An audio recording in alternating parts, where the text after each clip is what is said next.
Sa mga OFW, ingatan ninyo sa sarili ninyo. Masyadong maraming linta sa Pilipinas. Masyadong maraming gustong kunin yung pinaghirapan ninyo sa abroad.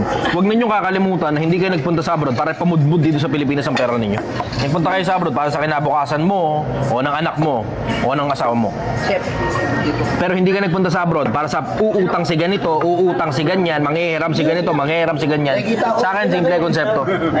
Manghihiram ka sa akin, pasensya na, pero hindi kasi ang dahilan kung bakit ako nag-abroad para magpahiram ng pera. Hindi ganun ang konsepto. Uuwi ako ng Pilipinas. Pag uwi ko ng Pilipinas, I will build something for myself and for my family. Kapag meron na akong sobra-sobra, tsaka ngayon ako magpapautang. Pero hindi ako magpapautang sa panahon na ibinebenta ko pa ang oras ko. Bakit? Kasi bawat piso, bawat pera na kinikita ko sa ibang bansa, pera yun na ang ipinagpapalit ko, personal na oras ng buhay ko. And it is as if I am selling pieces, parts of my life. Hindi ba para ipautang tapos hindi na babayaran?